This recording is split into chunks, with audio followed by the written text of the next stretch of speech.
Beryl is a middle-aged swordsman who runs a dojo in the middle of nowhere and lives a peaceful life. One day, while he is training, his father turns to him and says he really wishes he had some grandkids to look after. It's been years since Beryl took over as the instructor here, but he's still as maidenless as he was before.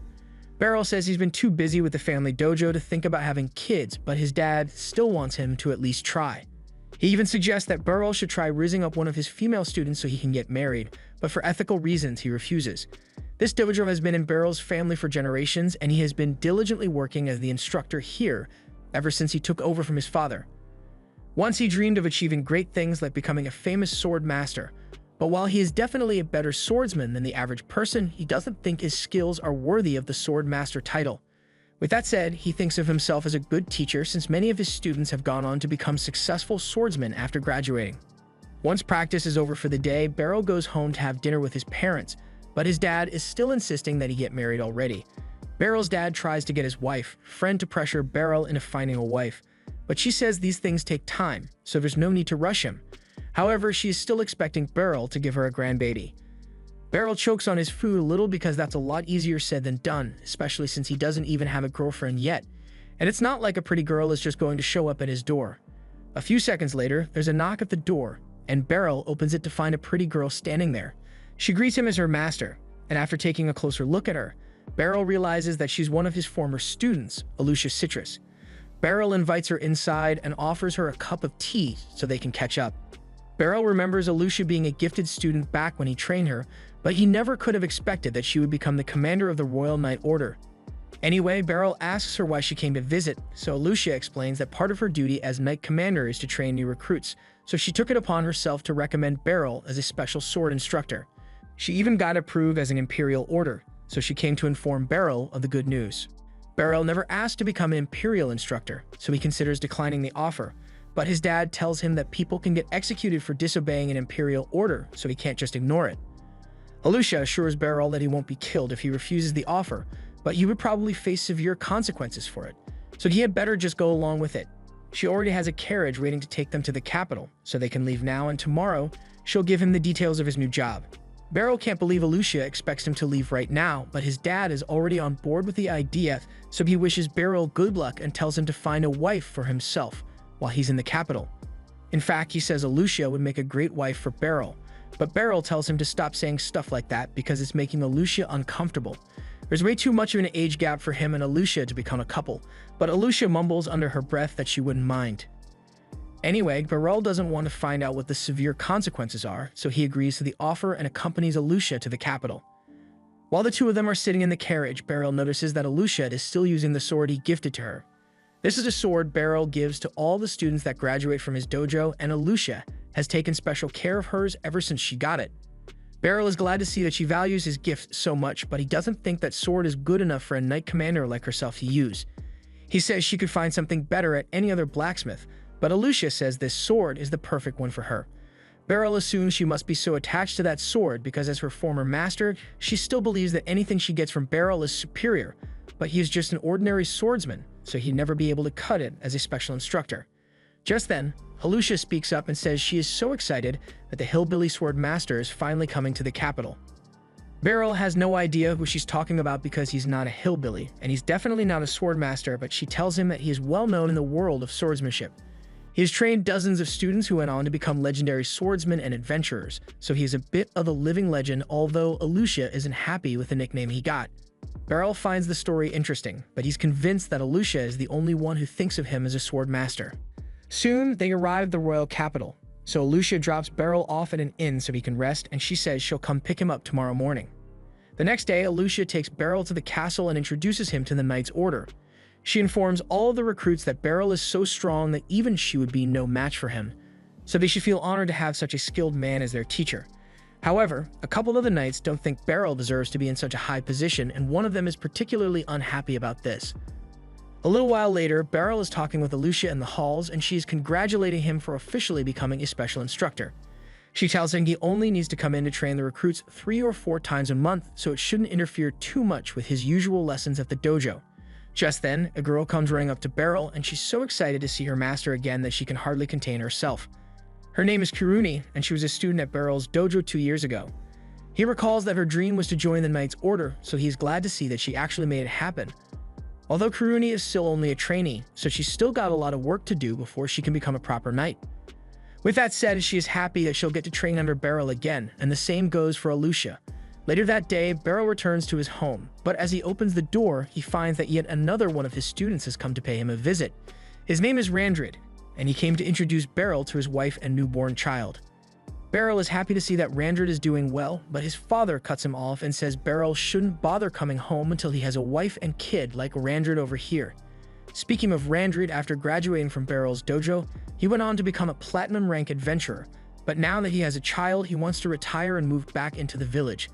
Platinum rank is pretty hard to achieve, so Beryl is surprised that Randrid is willing to give it up so easily. But then again, being an adventurer is dangerous work, so he probably doesn't want to risk it while he has a child to take care of. While he's here, Randrid promises to do his best to run the dojo, but Beryl has no idea what he's talking about. Beryl's father tells him that since Randrid is decently skilled, he can take over as the dojo's instructor, and that means Beryl won't have to stay here anymore, so his father is kicking him out, even though Beryl owns this house. The next day, Beryl explains the whole situation to Alucia, and explains that he needs to find a house here in the city. The inn he slept at yesterday was a little too luxurious for him to stay there permanently, so he wants to find a place that's more affordable, and Alucia is more than happy to help him look. She asks him if he'd like to come and live at her house, but Beryl doesn't think that would be appropriate, so much to Alucia's disappointment, he turns her down. Alucia then asks him if he would like to get some food with her since it's lunchtime, and Beryl is fine with that, so they start heading for a restaurant. However, while they are walking, someone calls Alucia shameless for walking around town with a man and calling him master without a second thought. The girl and Alucia seem to have an unpleasant history together, and the girl thinks it is outrageous that a proud knight commander would be running around with a random man.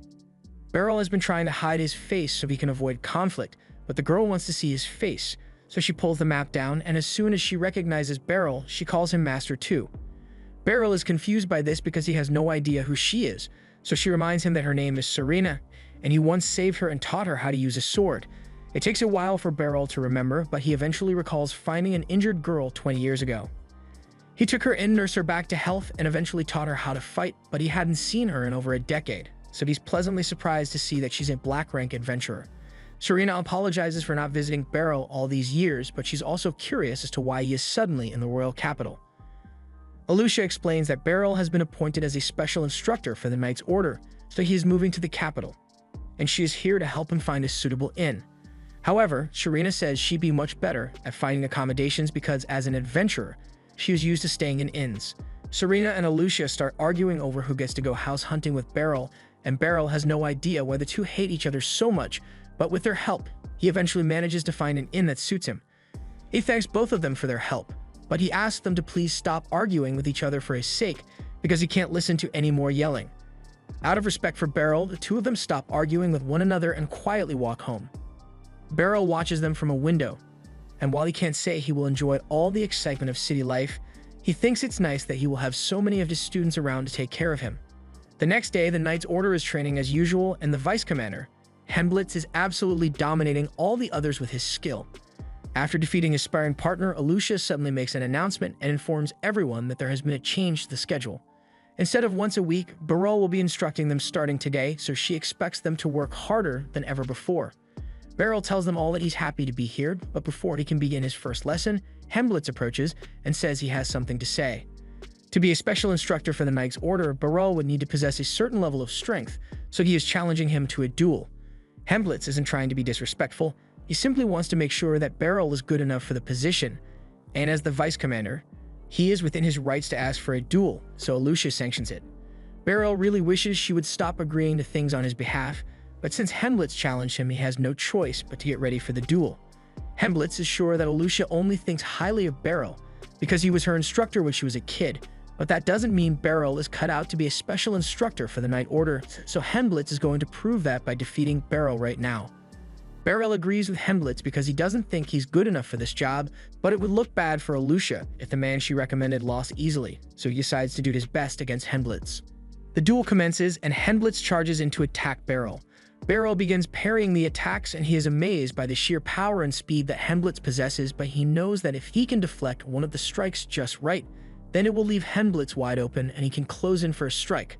That's exactly what he does, and Hemblitz is left speechless because in a real battle, he definitely would have died just now. That counts as a point for Beryl, so the two of them return to their starting positions and Hemblitz begins attacking again. Beryl still can't believe how strong Hemblitz is, but all of his moves are predictable, so it was pretty easy for him to parry.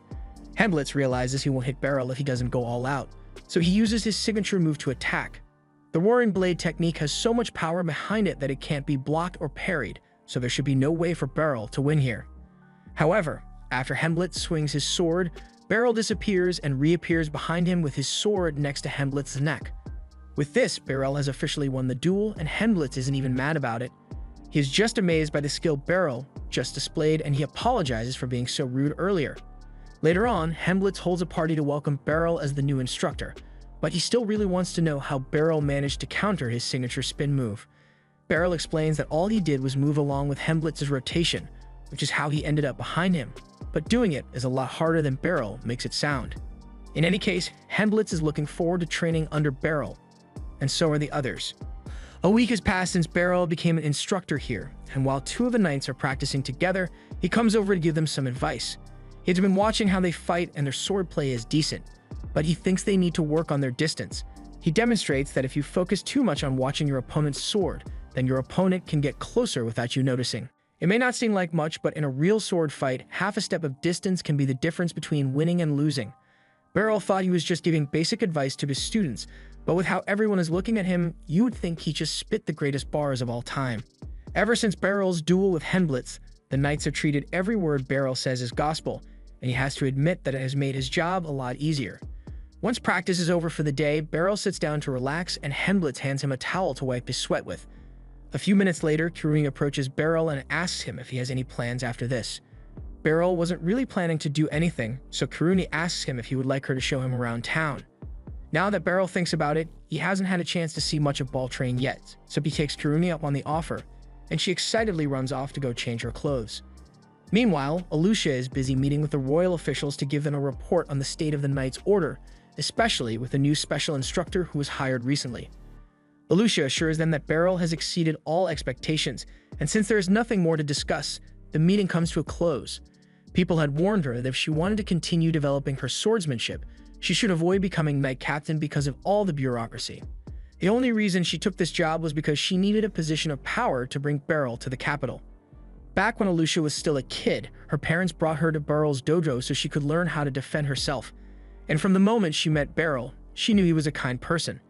After she joined the dojo, Beryl had her practice her sword swings and jump across tree stumps to train her mobility. He also had her do some basic strength training, and while his methods may have been a little unorthodox, before long, Alucia felt very comfortable using a sword. One day, Beryl asked Alucia if she would like to have a mock battle with him, and she excitedly agreed because she wanted to show off everything she learned. However, when she actually went up against Beryl, she couldn't find any openings in his stance. Since Alucia grew up learning from Beryl, she thought all sword instructors were as good as he was, but one day, when Beryl took them out to participate in a mock battle against another dojo, she realized she was wrong. The person she was up against was full of openings and had the patience of a toddler because he blindly attacked Alucia without a plan. As expected, Alucia mopped the floor with him, and it was barely even a challenge for her. Once the mock battle is over, Beryl and his students start walking back to their dojo, and Beryl is glad that his students got a chance to face people who had different fighting styles. Speaking of which, Alucia asked Beryl if his dojo happens to be better than average compared to the others, but he doesn't like to think of it that way. Sure, they may have won the mock battle today, but it's more important to focus on what you learned from the experience rather than whether you win or lose. Alucia understands the point Beryl is trying to make, but then she notices that her hairpin is missing. She realizes she must have dropped it back at the dojo, and it's really important to her, so she tells Beryl that she's going back to get it. Alucia eventually arrives back at the other dojo, so she starts looking for the hairpin she dropped. But unfortunately, it looks like the guy she defeated found it before she did.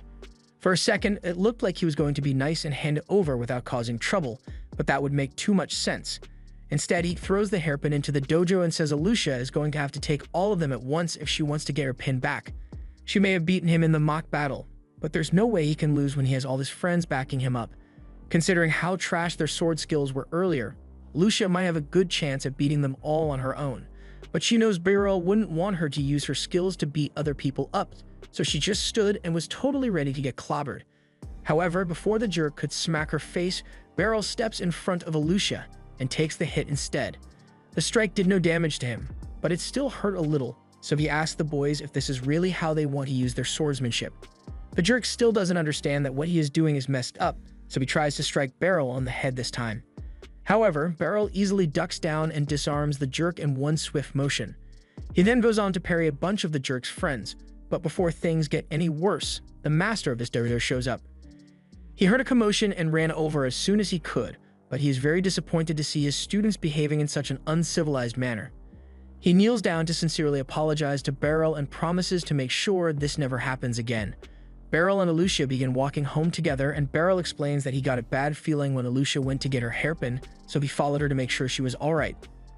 Alucia feels bad because Beryl got hit because of her, but he tells her the hit wasn't that bad. And besides, she didn't do anything wrong, so she doesn't need to blame herself for what happened. If anything, he thinks this was his fault because as Alucia's teacher, he shouldn't have let her go alone into a potentially dangerous situation. Years go by and Alucia is in the middle of another mock battle with Beryl. Beryl's form is still as solid as ever, but this time, as he swings his sword, Alucia is able to keep up with him and score a point against Beryl for once. Beryl is surprised by how much Alucia had improved, but he believes she is finally ready to graduate from his dojo, so he presents her with her ceremonial graduation sword. By now, Alucia had come to realize that Beryl was ignorant of how godly his sword skills are, and she really didn't want to leave his dojo because there was still so much she could learn from him. But at the same time, she didn't want to cause trouble for Beryl, so she didn't argue with him over it. Instead, she set out to prove that Beryl's techniques are superior to all others, so she enrolled in the Knight's Order program and took the entrance test. And just as she expected during the test, none of her fellow candidates were a match for the training Beryl gave her. Even the examiners couldn't keep up with her, so they would never stand a chance against Beryl. He possesses near-inhuman reaction time and observational skills that far exceed any normal person, so there's no doubt in Alucia's mind that Beryl is the greatest swordsman in the world. However, Beryl isn't aware of his skill, and knowing him, he would happily live out the rest of his days as an unknown swordmaster, but Alucia refused to let her master remain unrecognized. With her skills, she slowly rose through the ranks of the Knight's Order in hopes of gaining the power to support Beryl, and by the time she had finally acquired the position of Knight Commander, it had been 10 years since she left Beryl's dojo. And in that time, Beryl became even more amazing than she remembered him to be. She feels a little guilty about appointing him as an instructor without asking first, but it was the only way she could get him to leave the village and gain some recognition. She returns to the training hall and meets with Helmblitz to ask how training with Beryl went. Helmblitz tells her that it was amazing, and that they all learned so much from him today. Alucia doesn't see Beryl around, so she asks if he already went home for the day, but Helmblitz tells her he actually left with Kiruni because she said she wanted to show him around town. Alucia gets a little jealous after hearing that because it means Kiruni basically asked Beryl out on a date, and she wishes she had thought of it first. Meanwhile, on Beryl and Kiruni's date, she is showing him all the wonderful shops they have in town, and Beryl is amazed by how lively this place is compared to his village. Although he wonders why Kiruni brought him to the Western District, since all the tourist attractions, like the Church Palace, are meant to be in the Northern District. Kiruni says he is right, but once you've lived in the city for long enough, you see the palace and church all the time, so it gets kind of boring after a while. But Beryl was actually looking forward to seeing it, though. While they are still walking through the market, Beryl hears someone call out to him, so he turns and finds this girl walking towards him. She is calling him master, so she must have been one of his students, but he has no idea who she is. She also seems to be good friends with Kiruni, but he still can't remember who she is. The girl is disappointed that her master has forgotten about her, so she points to her sword to remind him that she was one of his graduates. Beryl thinks about it for a few more seconds, and he finally remembers where he has seen the girl before. Her name is Ficelle, and she was indeed one of his students. She spent 2 years training alongside Kiruni, although she looked a lot different back then. It has been 5 years since Beryl saw her, so she was bound to have grown up a lot since then.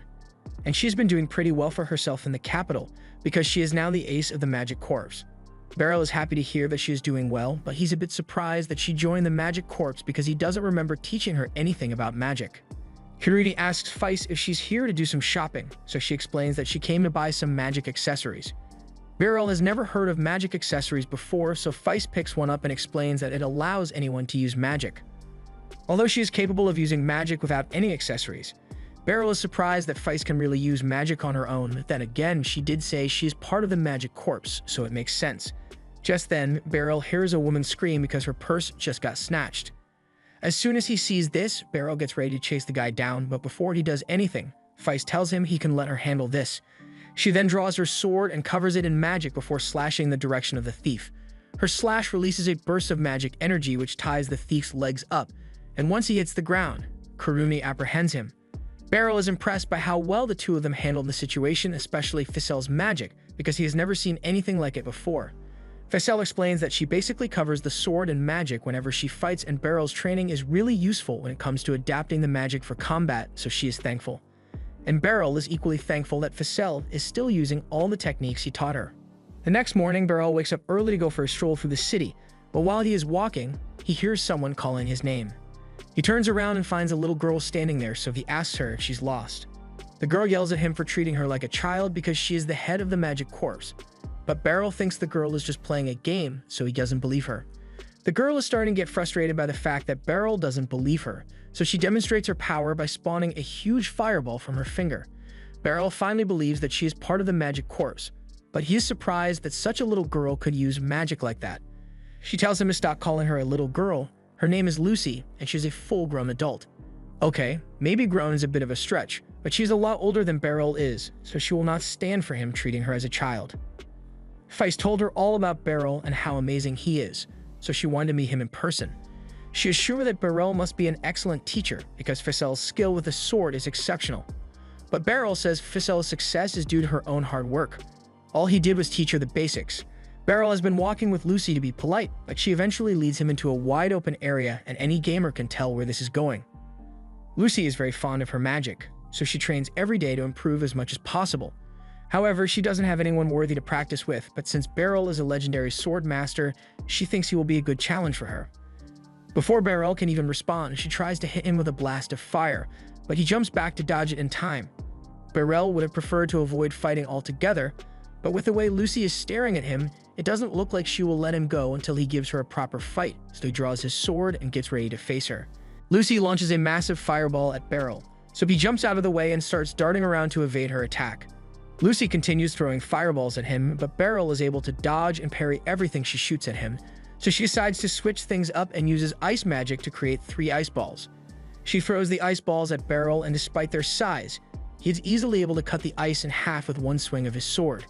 After seeing what Beryl can do, Lucy is even more invested in this fight, but Beryl wants to end things as soon as possible, so begins charging towards her. He doesn't want to actually hurt her, so he intends to just use the hilt of his sword to knock her out. But just when he gets within striking distance, Lucy covers herself in flame to force Beryl to back away. He had her worried for a second there because she knows she would get knocked out instantly if she let Beryl get too close. Beryl is really starting to wish he could use magic too because it's really hard to fight against it with a sword, but Lucy is just getting started. She summons even more fireballs behind Beryl, so he's forced to start running again. Lucy finds amusing how Beryl is just running around without a plan, but this is his first time facing a wizard, so he doesn't exactly have a book of strategies for this. The fireballs eventually stop raining down, but just when Beryl thinks he is safe, Lucy drops a massive ice ball on top of him. He spots it in time and parries it back at Lucy, but she is easily able to destroy it with her fire magic. As a result, there is now a layer of mist obstructing her view. So Beryl tries to take advantage of this opening to attack, but Lucy isn't out of tricks yet and uses lightning magic to knock him back. Beryl hasn't managed to land a solid attack on Lucy yet, but she hasn't landed a hit on Beryl either, and she's starting to get frustrated by it. She was hoping to end this with basic spells, but since Beryl has held out for so long, she decides to use her trump card. Beryl notices her pause for a moment, so he thinks this might be his chance to attack, but a second later, he freezes in his tracks because Lucy just summoned a black hole. He isn't exactly sure what that thing is supposed to do, but he can tell that it'll be bad if he rushes in, so he patiently waits for Lucy to make a move. However, she suddenly gives up and dispels her magic. There's no point in continuing the fight if Beryl can maintain his composure like that in the face of a black hole, so she apologizes for taking things too far and says they can end things here for today. Beryl is just relieved that he doesn't have to fight her anymore because it's really nerve-wracking to go up against someone like Lucy. But out of curiosity, he wants to know what would have happened if she decided to launch her spell, and Lucy explains that in theory, the spell should have shredded Beryl's body to pieces. Granted, she can see why Ficel looks up to Beryl so much because most people who saw that spell would have passed out from fear immediately, and this is the first time she had come across a swordsman like Beryl who could put up such a good fight. That said, she really is sorry for randomly forcing him into a duel, so she tells him to come to the Magic Institution later, and she'll personally make up for all the trouble she caused. Late that day, Beryl heads to the training hall as usual to instruct the students, and while he is on his break, he happens to run into Ficelle in the hallway. She is here to deliver magic healing potions on behalf of the Magic Institute, and she tells Beryl he can have one for himself. He tries to turn her down since healing potions are really expensive, but Feist tells him this one is free as her way of apologizing for what happened with Lucy this morning. Beryl was still half convinced that Lucy was really just a little girl, but Feist explains that Lucy uses magic to keep herself looking young, so no one actually knows how old she is.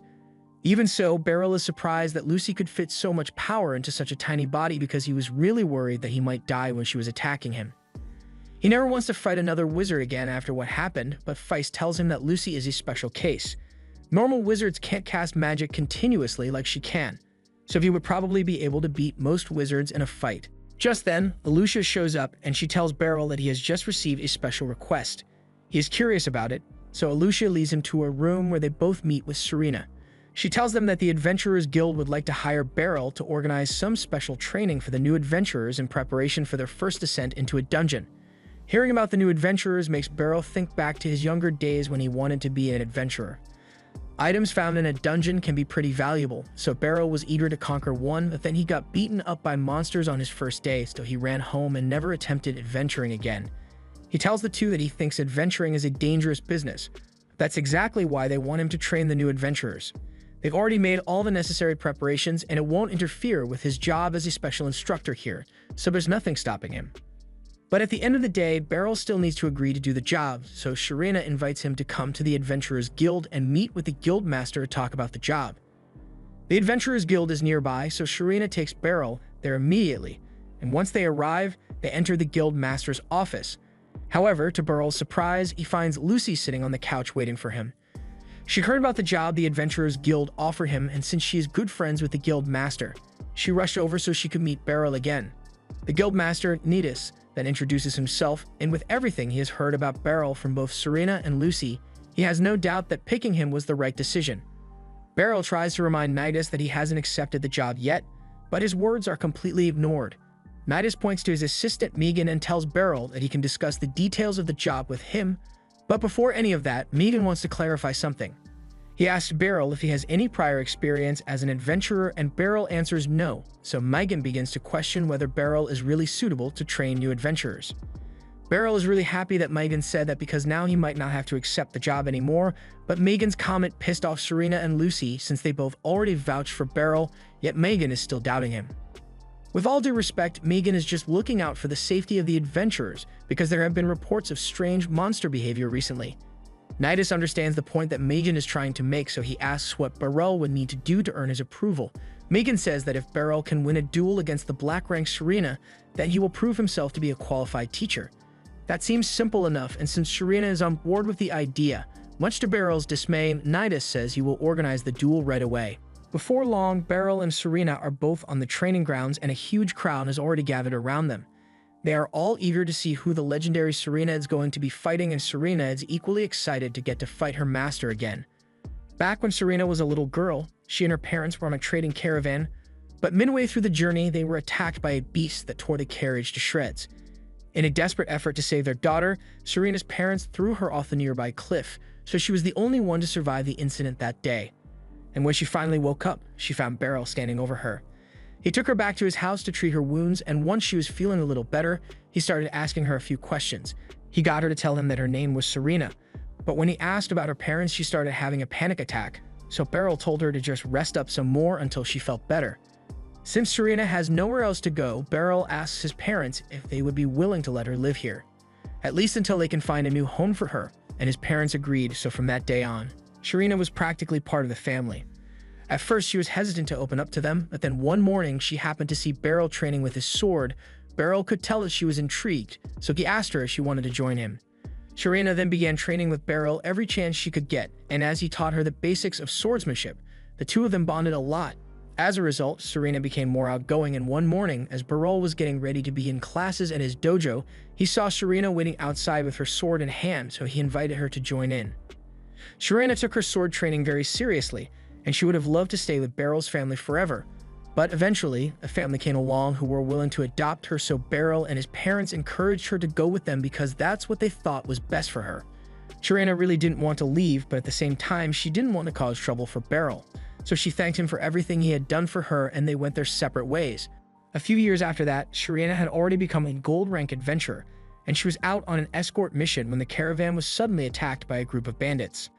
The leader of the bandits was known to be a dangerously skilled swordsman, so her teammate warned her to be careful. But before he knew it, Sharena had already jumped into the air to attack the bandits, and before long, they were all unconscious on the ground. There are two main reasons that Sharena chose to become an adventurer. One, because she wants to prevent as many tragedies as possible, so no one has to go through what she did. And secondly, she wants to put all the skills that Beryl taught her to good use. So now that she has the chance to face Beryl again after 20 years, she plans to show him just how much she has improved since he last saw her. Beryl isn't exactly thrilled about this duel, but he can see how excited Sharena is, so as her master, it is his duty to give her a good fight. As the duel begins, Sharena charges forward and starts attacking Beryl with a relentless barrage of sword strikes. She is incredibly fast, but Beryl is still able to keep up with her attacks, so she can't land a single hit. Sharena is overjoyed by how this fight is turning out because it has been so long since she was able to fight someone at full strength without needing to worry about hurting them. And Beryl is pleased to see that Sharena has grown so much in strength since the last time he saw her. He can tell that she has been diligently training non-stop to get to her current skill level, but she still isn't perfect yet because he has identified a flaw in her combat style. Her attacks with her left hand are a little stiff, so Beryl is able to stick his sword through the handle of hers and disarm her. Sharena tries to counter him with her other sword, but in the process, Beryl sweeps her leg and points his sword to her neck while she's on the ground. With this, Beryl has officially won the duel, so the others come down to congratulate him on his victory, and Megan sincerely apologizes for doubting Beryl's skill. Beryl tells him there's no need to apologize since it's normal to be skeptical of a teacher whom you have never seen before, but now that he is satisfied with Beryl's skill, there's nothing stopping Beryl from becoming a special instructor here. The next day, Beryl meets with the adventurer students in front of a dungeon, and their names are Porta, Nidri, and Sarlikats. As they step into the dungeon, Sarlikats' magic watch warns him that there are 6 monsters up ahead, so everyone gets ready for battle. Beryl and Sharena are just here to make sure nothing bad happens, so they sit back and let the kids handle the fighting. And when they clash with the first set of goblins, they are able to defeat them in record time. The group continues to move forward, and before long they have finished exploring the dungeon without any major incidents occurring, so they all head back to the entrance. Once they return to town, the training will be complete, but Beryl finds it strange that there weren't many monsters in the dungeon. Just then, as Porta is about to leave the dungeon, Sarlikats' magic watch detects something so powerful that it shatters, and Beryl yells out for Porta to stop, but it was already too late. Lil Bro got snatched. Porta is still alive, but he is badly wounded and needs immediate medical attention. However, Beryl and Sharena won't be able to help him until they've taken down the monster. And that's not going to be an easy task. This monster is a specially designated target called a Xenograble, and it is so strong that even the best adventurers would stand no chance, but the two of them have no choice but to fight it. Beryl really wishes he hadn't come on this mission, but at least he has Sharena with him, and since she's a black rank adventurer, she should be able to handle the griffin. And while she's doing that, Beryl plans to go help Ponta, but as he stretches his hand out to ask for a healing potion, Sharena daps him up and says she's going to help Ponta instead. Beryl doesn't even have time to respond before the griffin suddenly attacks him, so he rolls out of the way, and now he has no choice but to fight. As the griffin tries to claw at him, Beryl skillfully parries its strikes with his sword, and when an opportunity presents itself, he goes straight for the griffin's legs. Unfortunately, the scales around its legs are rock hard, so Beryl's slash did no damage. He's basically stuck playing defense here, but he needs to do his best in order to buy time for Sharena to get Ponta to safety. However, while he was checking on Sharena, he let his guard down for a brief moment, which almost cost him his life. Luckily, he was able to block it in time, but he still got cut pretty badly, so he needs to find a way to take this thing down before it takes him out. In situations like this, Beryl would usually focus his attacks on the monster's head, but because it can breathe fire, he will never be able to get close enough in a frontal assault. Instead, Beryl decides to attack it from the side, but the griffin spots him and counters with a tail swipe. Yet Beryl still manages to recover and slashes the griffin's tail off in one swing. This enrages the griffin, so it shoots a massive fireball at Beryl, who is forced to jump back. He already knew that cutting off its tail would send the griffin into a frenzy, but he didn't expect it to charge straight at him. It rams its head into Beryl's body, But while it definitely hurt, Beryl is still okay, so he repositions himself and decides to just wait out the tantrum. However, that's easier said than done, because while Beryl is still clinging onto its back, the griffin takes off and starts flying straight up. A fall from this height would be fatal for Beryl, so he holds on with everything he's got. But that just makes the griffin even angrier. It eventually returns to the ground, so Beryl jumps off its back, but now the griffin isn't holding back anymore. It uses its magic to keep the ground around it and turn ground into lava, forcing Beryl to stand on a rock to avoid being burned alive. But Beryl isn't the only one in danger of burning, because the lava is flowing into the caves, and it's only a matter of time before the kids inside die from the heat. Beryl hears them screaming for help, and he doesn't have time to worry about his own safety anymore, so he starts running across the lava to attack. And for now, his boots are keeping him safe. However, as he clashes with the griffin, he still can't seem to make any progress against its hard body. The griffin starts shooting more fireballs at him, so he now has to run and dodge across the lava. As a result of one of the fireball explosions, Beryl is launched into the air, but he uses that to his advantage and stabs the griffin in its eye. The griffin screeches in agony and knocks Beryl away, and the good news is that Beryl's sword is still in its eye, so it can't see anymore. But the bad news is that Beryl no longer has a blade to fight or parry with, and the griffin looks like it's about to unleash hell on him. Just then, something gets the griffin's attention, so it looks up. And there we see Sharina jumping from a cliff with blades in hand to finish the griffin off. She slams into down at full speed, knocking it to the ground, and before the griffin could retaliate, she slashes its neck, killing it once and for all. Sharina notices Beryl's broken sword in the griffin's eye, and she apologizes since this wouldn't have happened if she had come to help him sooner. Beryl tells her she doesn't need to worry about it. Besides, he is much more concerned about the trainees. Just then, the kids make their way out of the cave, and miraculously, they didn't suffer any major burns, so everything worked out fine in the end.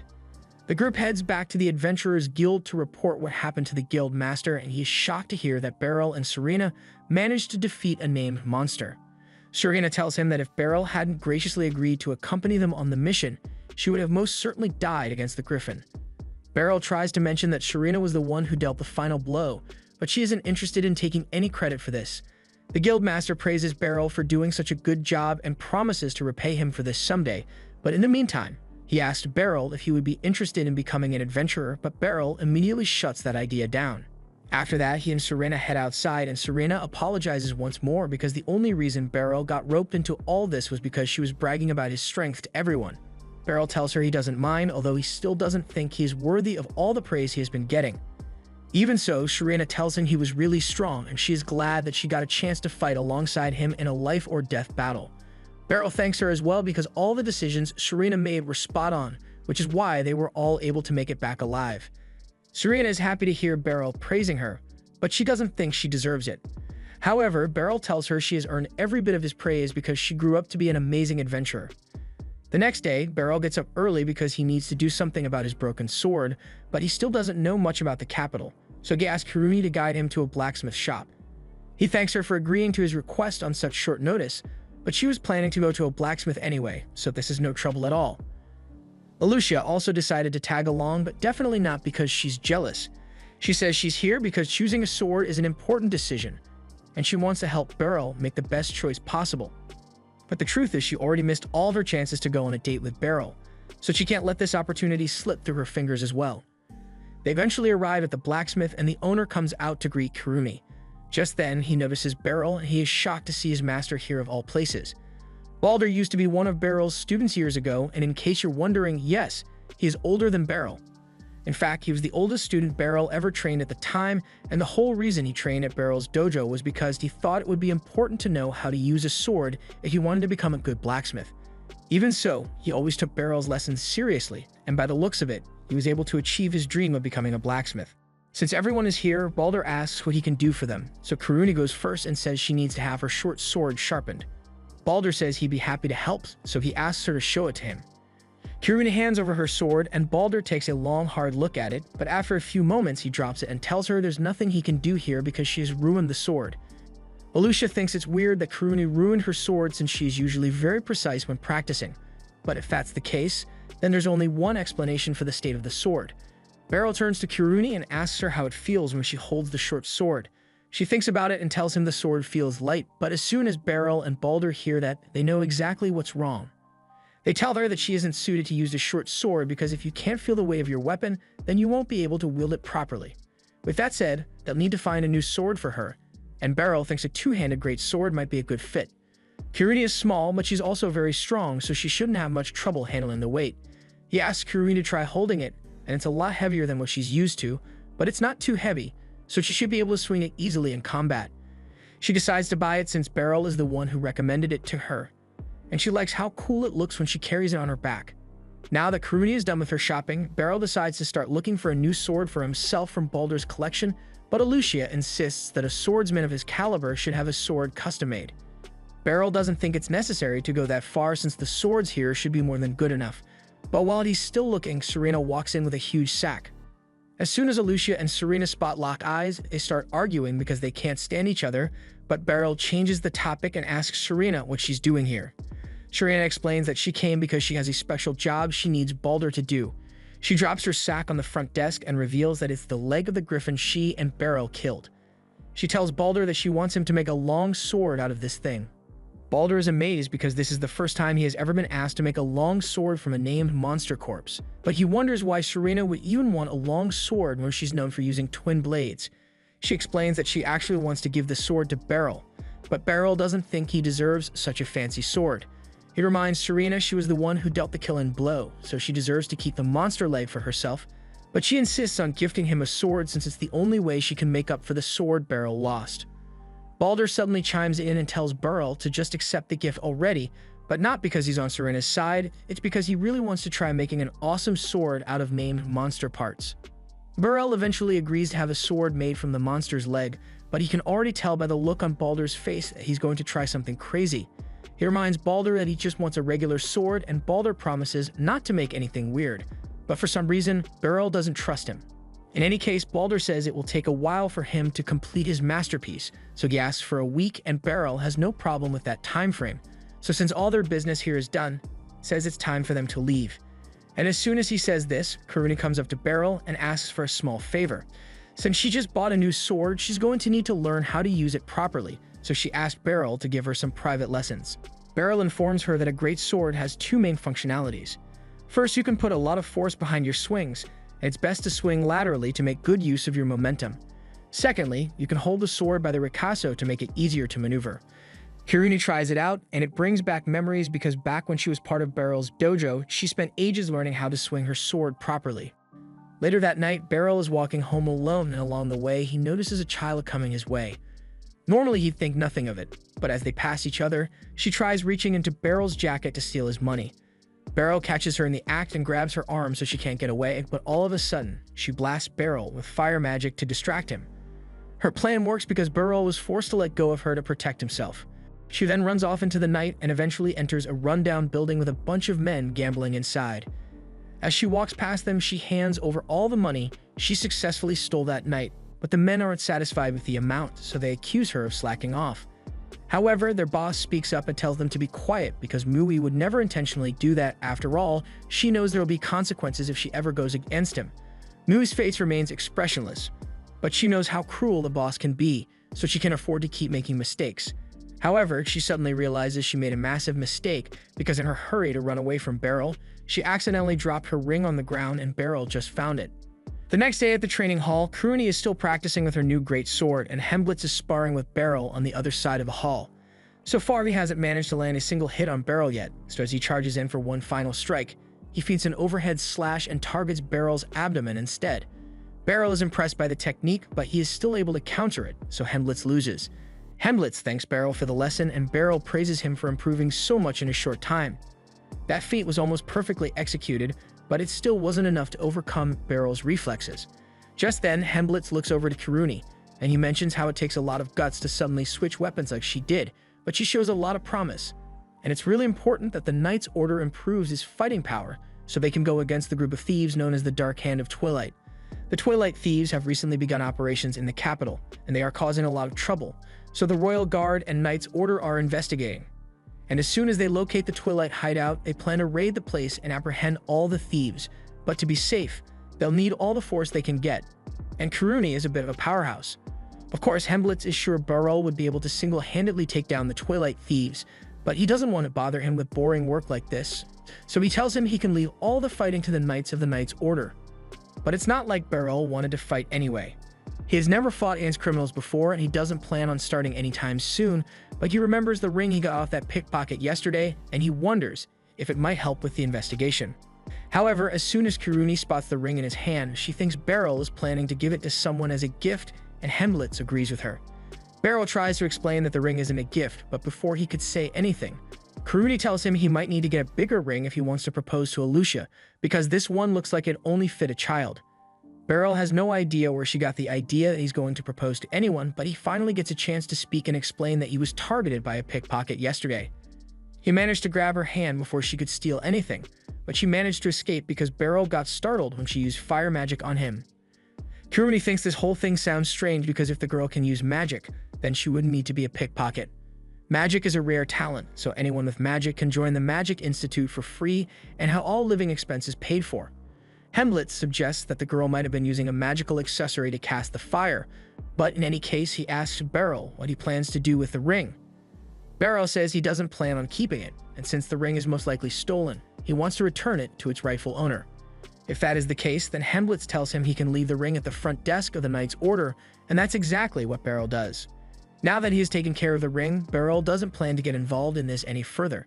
He didn't lose anything to the pickpocket, and he has no intention of tracking her down. But at the same time, the way she looked at him when he caught her doesn't sit right with him. While walking through town, Beryl decides to take a look at the housing market since he can't keep living in an inn forever, but the prices nearly give him a heart attack. He could technically afford it with how much he gets paid by the Knight's Order, but it's still a lot of money to spend. Just then, he notices a girl behind him, and she seems to be looking for something, so he goes over to see if he can help, but after getting a closer look at her, he realizes it's the girl that tried to rob him last night. He asks her if she happens to be looking for a ring, and after hearing him mention the ring, the girl attacks him because she thinks he took it, but Beryl asks her to please calm down because he doesn't want to cause a scene. Firstly, he tells her he dropped the ring off at the Knight's Order front desk, so he doesn't have it anymore, and the girl can't exactly walk into the Knight's Order to get it back. Secondly, Beryl asks her if she stole the ring, because it seems odd that she'd go through so much effort to get it back if it wasn't important to her. She tells him she didn't steal the ring, and that's all Beryl needed to hear, so he tells her to come with him so he can get it back with her. Mui is a little hesitant to follow him, but he tells her it will be hard to prove that the ring is hers if she goes by herself. However, if Beryl vouches for her, it shouldn't take long to get it back. Mui reluctantly agrees to follow him, but she makes it clear that she isn't happy about it. After they arrive at the Knight's Order HQ, Beryl gets the ring back, but before he gives it to Mui, he says he would like to have a little chat with her. Just then, Alucia comes out, and when she sees Beryl arguing with Mui, the first thought that comes to her mind is that this must be his secret love child that he never talks about, but Beryl immediately denies it. They all head inside so Beryl can explain the whole situation to Alucia, and now that she knows what's going on, she asks Beryl what he wants to do with Mui. Normally, as a knight, it would be Alucia's job to arrest Mui for theft, but Beryl doesn't want to get her in trouble. He asks Mui if she'll stop pickpocketing if he lets her go, but she doesn't answer the question and just tells him to give the ring back to her. She clearly doesn't intend to stop pickpocketing, but the fact that she didn't lie about it tells Beryl that she's an honest kid at heart. Alucia recalls hearing that Mui used magic against Beryl, so she asks her if she used a magical accessory to do it, or if it was natural. Mui says she did it on her own, so Alucia explains that if she has a talent for magic, then the kingdom will take care of all her needs so she doesn't need to rely on pickpocketing to survive. Mui is starting to open up a little, so she explains that she can't stop because she needs to pay 5 million Dalk. Her boss told her that if she paid him that amount, then he would use magic to bring her sister back to life, but she doesn't have enough time to earn that money legally, so she turned to crime. Beryl immediately realizes that Mui's boss must be lying to her because bringing people back to life isn't possible, but there's no way she would believe him if he said that right now. Just then, Alucia decides to step out because there's something she needs to check, and in the meantime, Beryl and Mui are left alone. Beryl asks her if she'd like to eat some cookies, and Mui declines, but she's clearly hungry, so he thinks him a good idea, so he leaves for a moment and comes back with a loaf of bread for Mui. As soon as he hands her the bread, Mui starts devouring it. Beryl is glad he ran into her today because he has been worried about Mui ever since he saw that sad look on her face yesterday, so getting the chance to help her out even a little makes him happy. With that said, he has kept her here long enough so he gives Mui's ring back to her, and now that she has what she came for, Mui says she's leaving. However, before she could walk out the door, Lucy barges in because Alucia told her about Mui having magical potential. Lucy introduces herself as the head of the Magical Corps and invites Mui to join the Magical Institute because magic users are always welcome. However, Mui rejects the offer because she can't earn 5 million dalk at the Magical Institute. Lucy asks Mui what she plans to use all that money for, so Mui explains that she's going to pay a wizard to resurrect her dead sister. But as soon as she says this, Lucy tells her she's being scammed because resurrection magic doesn't exist. However, Mui still insists that her sister can be resurrected because she saw it for herself. Or at least that's what she believes, because in her flashback, all this so-called wizard actually does is make her sister's corpse move a little, and Mui was so grief-stricken that she immediately believed he could really resurrect her sister. However, the wizard said it would cost 5 million dalk to fully resurrect Mui's sister, so she has been pickpocketing ever since to earn the money. Lucy feels bad that Mui fell for such a sinister trick, but she tells Mui that there really is no such thing as resurrection magic. Mui accuses Lucy of lying, but Lucy points out that she is a well-respected mage who has studied magic for several centuries, so if resurrection magic was a thing, she would know about it long before some random fake wizard would. By this point, Mui is starting to realize that she may have been tricked, so Lucy asks her for the name of the wizard that started all this. Mui asks why she wants to know, so Lucy explains that she plans to confront him and figure out whether he's lying about resurrection magic or not. On the off chance that he is telling the truth, then Lucy promises to personally pay the 5 million dalk to resurrect Mui's sister. But if the man is lying, then that means he has dishonored the soul of Mui's sister, and Lucy refuses to let that slide. Mui informs her that the man's name is Twilight, and that's the name of the leader of the Twilight Thieves, so Lucy asks Mui to lead her to him immediately. Alicia says she wants to come along as well, but having a knight around would draw too much attention, so instead she asks Beryl to come with her. Before long, they arrive at the entrance to Twilight's lair, and Beryl is surprised that a den of thieves is located right off the main road. Beryl is starting to wish he had borrowed a real sword for this fight, but Lucy assures him that with his skills, a wooden sword should be more than enough to handle some bandits. There's no point in waiting any longer, so Lucy blows a hole through the front door, and they are immediately confronted by a group of thieves. One of the thieves tries to grab Lucy, but she doesn't have time to deal with losers like him. So she blasts the thief away and asks Beryl to handle the rest while she goes to deal with Twilight. The thieves spot Mui behind Beryl, and they realize she's the one who ratted them out, so one of them tries to attack her, but Beryl swiftly pokes him in the throat.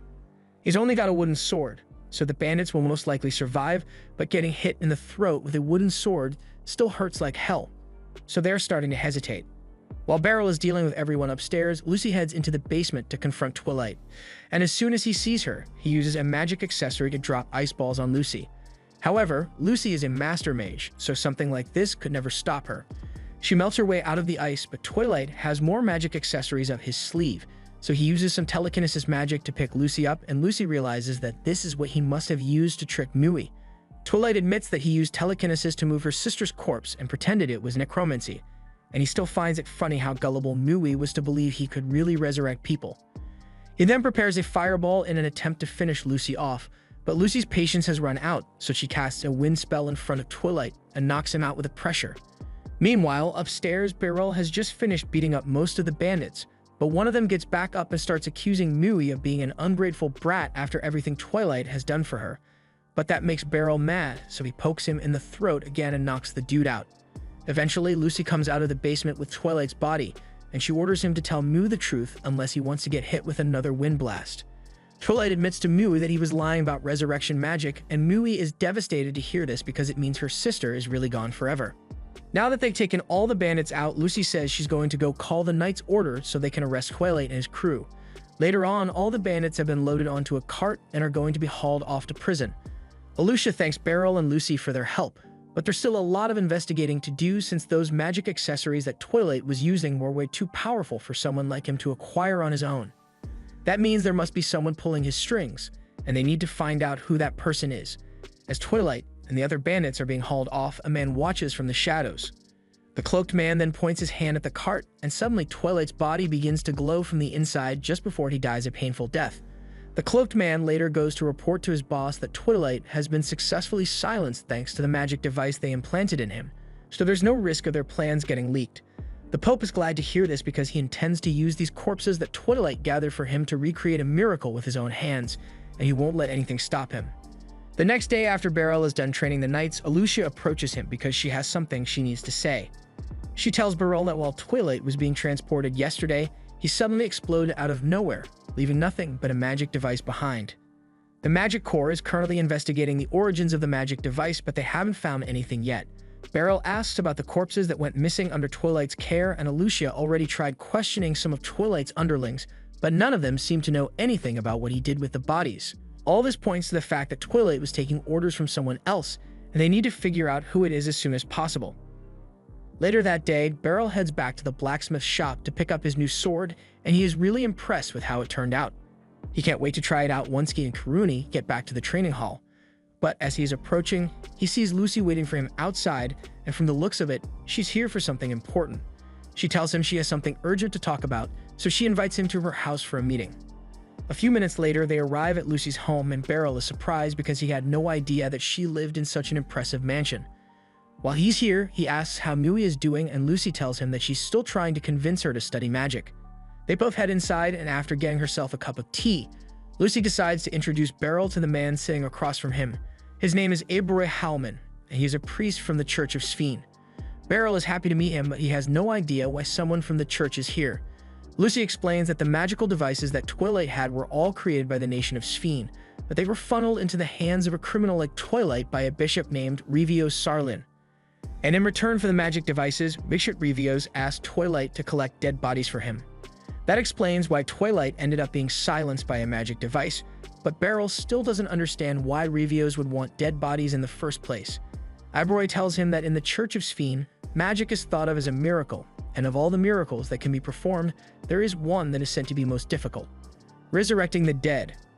Of course, Abroi doesn't really think it is possible to resurrect the dead, but Revios is most likely conducting research on it, which is why he acquired those dead bodies. If Abroi knows all this, then Beryl asks why he hasn't done anything to stop Revios yet, but unfortunately, it's not that simple.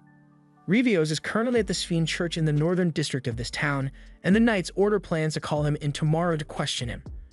Hopefully he will comply with the order, but there's also the chance that he attempts to flee to the border, and if Revios manages to make it back to the nation of Sphene, the Knights Order won't be able to touch him.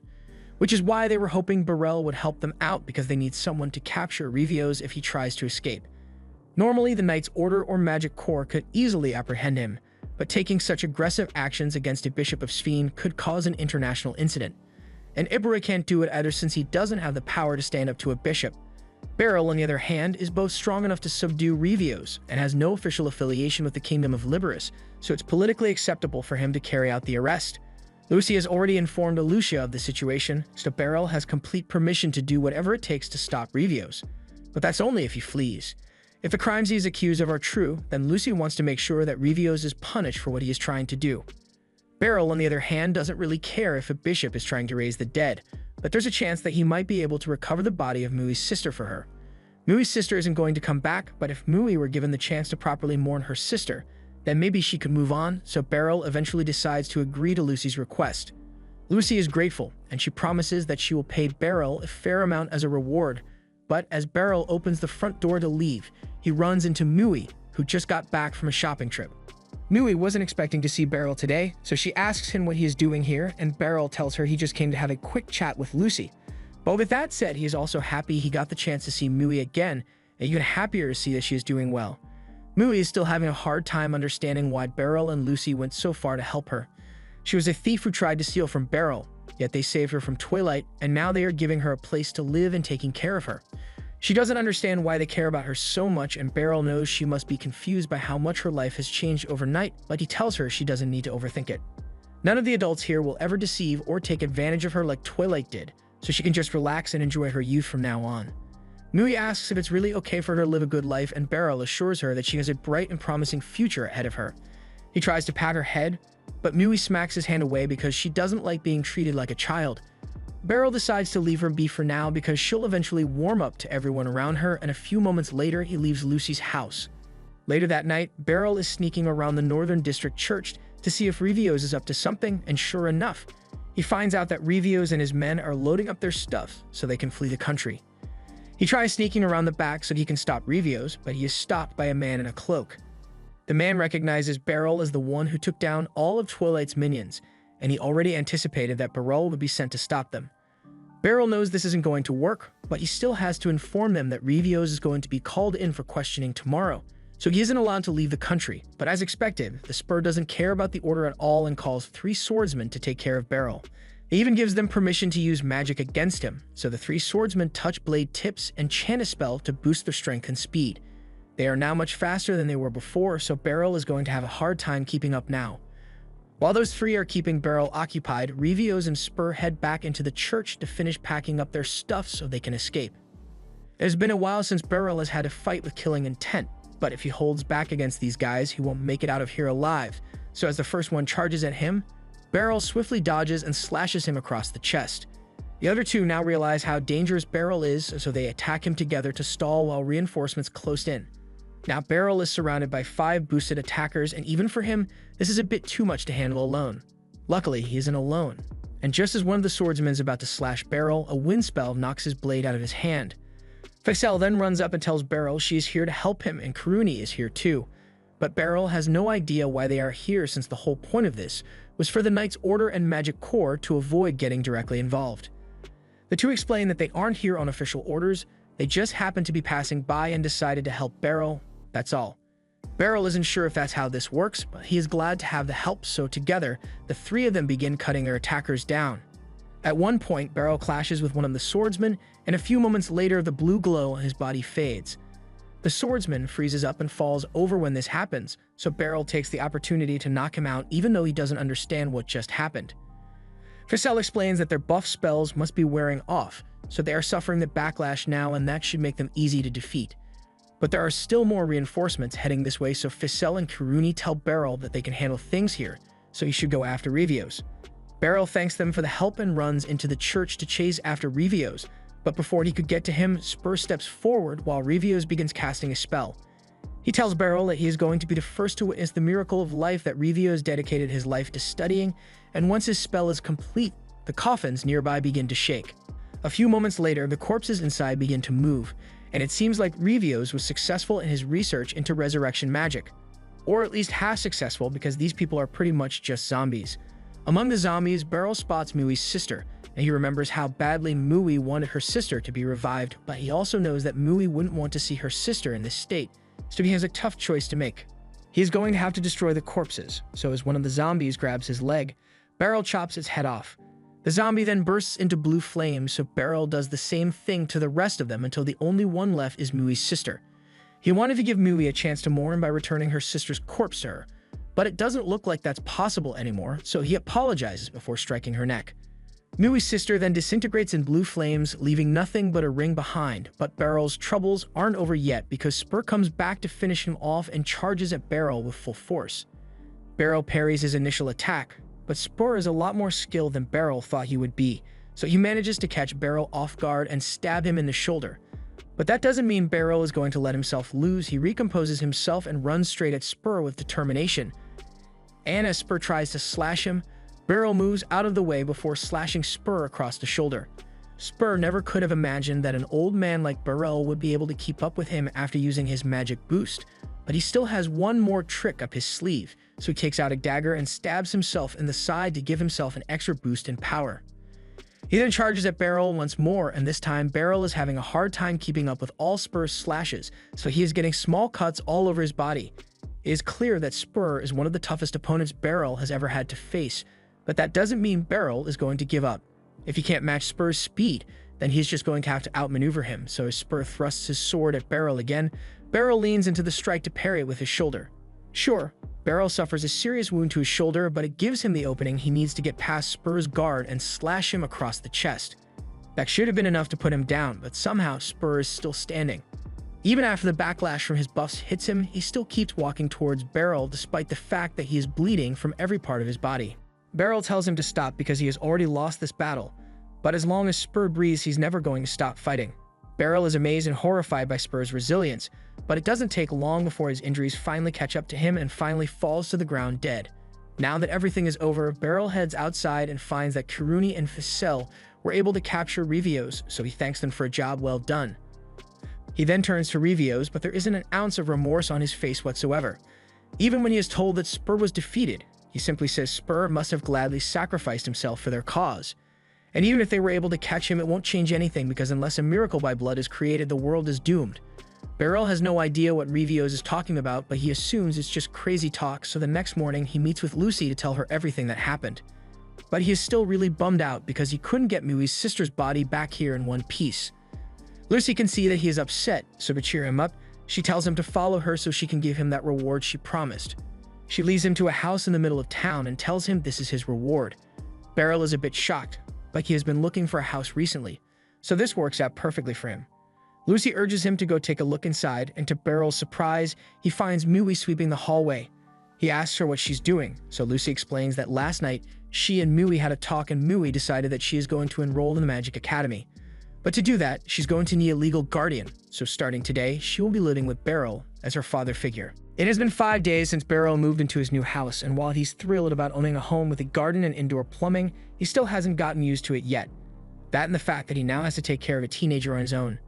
Mui comes down to have breakfast and Beryl asks her if she likes the food he made. But all Mui says is that she is fine with it as long as it's edible. Switching topics, Beryl offers to wash Mui's clothes from yesterday, but Mui says she can handle it herself, which would be fine, but last time Beryl let her wash her own clothes, she just dumped water over them and called it a day. There's a few seconds of awkward silence after that until Mui finally speaks up. But she's not trying to start a conversation or anything. She just wants to ask for permission to go to the bathroom. Beryl reminds her that this is her house too, so she doesn't need to ask for permission for that kind of thing. Mui says she understands and promises that she won't ask Beryl for permission for anything from now on, but with how she worded it, Beryl gets the feeling this is going to be a problem later. Beryl has had plenty of experience with teenagers around Mui's age, but it's a whole different story now that he's taking care of one. In any case, it's going to be difficult to live with her if she's on her guard around him all the time, so he needs to find a way to break the ice with her. He remembers that Kirumi and Ficelle really like the skewer from the market, so he buys one for Mui, and she says she likes it, but she doesn't give much of a visual reaction. The next step in Beryl's plan to bond with Mui is to go to the theater with her and see a play.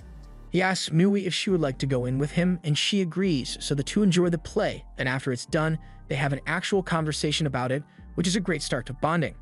The next morning, Mui heads out because it's her first day of school, and Beryl comes with her for moral support.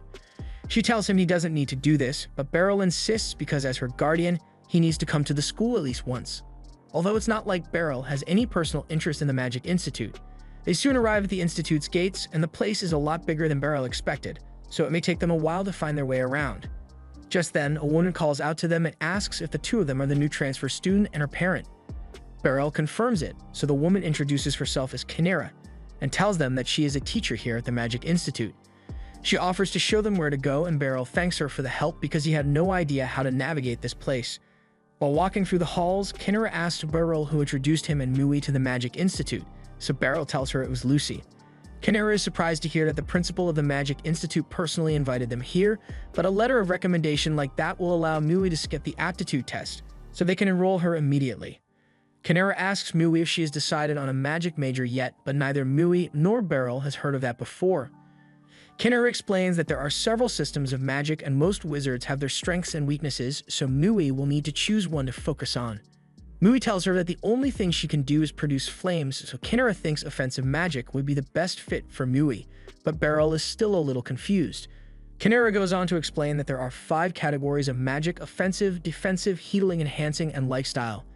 And producing flames is a type of offensive magic, which is why Kinera suggested it to Mui. Anyway, now that Mui's major has been decided, Kinera asks if she would like to stay in the Institute's dorms or not. Beryl and Mui had no idea that there were even dorms to begin with, so Kinera asked them if they would like to get a tour, and they agreed. Kinera leads Beryl and Mui to the female dorms, and this place is massive. There's a dining hall where students get 3 meals a day, a bath, and even fully furnished rooms for each student.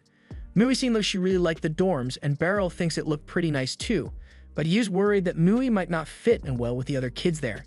She still acts cold and dismissive whenever he talks to her, so he thinks it might be best if she continues to live with him for a while. However, it soon occurs to him that she may only be acting this way because he's an old man, so she might have an easier time relating with people her own age. They happen to walk past a sausage restaurant, and it looks like the place is having a special today, so Beryl asks Mui if she's fine with stopping here for lunch. Mui has no complaints, but when they head inside, the place is packed with sausage lovers, leaving no space for them to sit. However, just as Beryl is about to leave, he hears someone call out to him, so he looks around and sees Serena waving at him. She tells Beryl he is free to come sit at her table if he wants, and Beryl decides to take her up on her offer. Beryl and Mui sit down at Serena's table, and since he's here, he takes the opportunity to thank her for the new sword because it really came in handy the other day. Serena tells him there's no need to thank her, but she is also a bit curious about the girl that came with Beryl, so she asks him who she is. Beryl tells her it's a long story, but to put it simply, Mui is his daughter now and she's living in his house. Serena nearly choked on her drink after hearing that, but once she regains her composure, she apologizes for her outburst.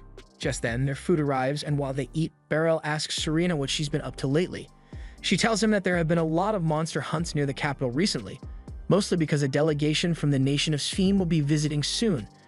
Beryl had no idea any of this was happening, but there's apparently a yearly meeting between ally nations, and the guild is required to hunt all the monsters in the area to ensure the safety of the delegation. Once they are all done with their meal, they head outside, and Beryl tells Mui she can head home without him because he needs to head to the Knight's Order now. But before he leaves, he tells Serena that Mui will be attending the Magic Institute, so he would appreciate it if she could give Mui some words of encouragement. Serena is surprised to learn that Mui has magical talent, so she gets in Mui's face and tells her she better work hard because the other students at the Magic Institute don't mess around. And with Beryl as her guardian, she had better not lose to anyone. Mui says she already knows how strong Beryl is for an old man, but hearing Mui call Beryl an old man gets Serena angry. She's about to start yelling, but Beryl calms her down before she does anything she might regret. Serena apologizes for flaring up like that, but she just wants Mui to understand how great of a man Beryl really is, and Mui admits that she knows firsthand how cool Beryl can be. After that, Mui says goodbye and starts heading home, and Beryl is surprised because it looked like Mui opened up to Serena a bit while they were talking. Serena tells Beryl that Mui has some solid potential in her. She's still a little rough around the edges, but she's an honest girl, so she's bound to go far. Beryl is glad to hear that, but for Mui to reach her full potential, she needs the perfect environment to grow in, and Beryl still isn't sure whether it's best to have her stay with him or to let her stay in the dorms. Over at the training grounds, Beryl is talking to Alicia about Mui and asks if it's better for Mui to move into the dorms or to continue living with him. Alicia freaks out once she hears that Mui is living with Beryl, because no one told her about this, but that's not the point right now. Hirumi comes over and tells Beryl that the dorms are better because there's no commute time and she gets free meals every day. Beryl is aware of the benefits of the dorms, but he is still a bit worried that Mui won't be able to adjust to living with other people. However, Hemblitz comes over and tells him the only way for Mui to become comfortable with new people is for her to meet new people. Alicia also joins in and says Mui should go to the dorms, but not because she actually put any thought into it. She just doesn't want Mui to keep living with Beryl. Later that evening, Beryl goes to Lucy's office to ask for her opinion on the matter, and logically speaking, Lucy thinks the dorms are better, although she's sure Beryl has his reasons for worrying so much about it. Just then, Ficelle walks in because she has a report to give Lucy, and since she's here, Lucy decides to ask Ficelle what she thinks about the dorms. Ficelle says there's literally no reason to stay away from the dorms because it's so convenient, but she wonders why Beryl and Lucy are bringing this up now. Lucy reminds Ficelle of Mui, the girl who was transferring to the Magic Institute, and Ficelle remembers her because she might end up teaching Mui at some point. Beryl is confused, so he asks her what she means, and Lucy explains that the Institute is short-staffed right now, so Ficelle became an instructor here due to her incredible talent. Ficelle is really proud of herself, and Beryl is proud of how amazing she is, but he still needs to deal with his Mui dilemma. Beryl suddenly gets up and leaves because he has a lot he needs to think about. He's been trying to give Mui the best life possible as her guardian, and it made him happy when Mui agreed to move in with him. But he also saw how excited Mui looked when she saw the dorms, so he knows what the best option is. A little while later, Beryl gets home with a bag of groceries, and as soon as he sets the bag down, Mui asks him if he can help her with something. She's been hearing a strange noise from the dresser for a while now, and she has no idea what it is. Beryl decides to take a look, so he gets down to see if he can hear the sound too, and there's definitely something there. He picks the dresser up and moves it so he can see what's causing the noise, and to his surprise, he finds a hole in the wall. A few seconds later, a couple of rats run out, and Mui doesn't seem all too bothered because she has lived in rat-infested buildings all her life. But Beryl, on the other hand, goes into battle mode and prepares to evict the rats from existence. He manages to chase one out the door, but the other two strategize and run under the table, so Beryl can't get them with a broom. Beryl is forced to adapt, so he takes his shirt off and tries using it to catch the rats, but they keep evading him at every turn.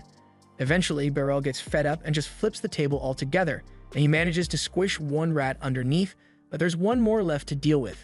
He follows it into the bathroom and it's running around the tub, so he tries to grab it with his hands. Beryl would have no trouble catching it if it were a person, but he doesn't understand how rats think, so he just keeps grabbing at it. However, the rat keeps outpacing him and even manages to run across Beryl's arm to evade him. However, before it could make its escape, Mu blocks the rat's path with a little fire. This scares the rat enough to make it jump backward, and that opening was more than enough for Beryl to grab it out of the air. With this, the final rat has been caught, but Beryl is surprised that Mui went out of her way to help him even though she's used to rats. After that, Beryl gets a rat-repellent ball from one of their neighbors so the rats won't come back, and then heads back into the kitchen to start making dinner. He is starting to realize that Mui may not be as cold as he initially thought. She came to him for help when she heard a strange noise, and she even helped him out with catching the rat despite the fact that she said it didn't bother her. If she can work with other people like this, then maybe he doesn't need to worry about her living in the dorms. Just then, Mui enters the kitchen, so Beryl tells her she's going to have to wait a little longer for dinner to be ready. However, Mui says she actually wants to help Beryl with the food prep, and that makes Beryl happy because it means she really is warming up to him. A little while later, Mui and Beryl sit down to have dinner, and Beryl thanks her for the help. She tells him it's not a problem, but she's planning to improve her cooking skills so she can handle making dinner on her own soon. Beryl is a little confused since the dorms would provide meals for her, but Mui tells him she doesn't want to stay in the dorms. She would much rather stay with Beryl and commute from here. Beryl tries to convince her that the dorm would be better, but Mui already made her decision. Beryl is always spoiling her with so much kindness, and she'd like to return the favor, so she wants to help him out as much as possible. Beryl is touched to learn that Mui really does care about him, so he agrees to let her stay here if that's what she really wants. This was the end of episode 7. Subscribe to not miss the next part.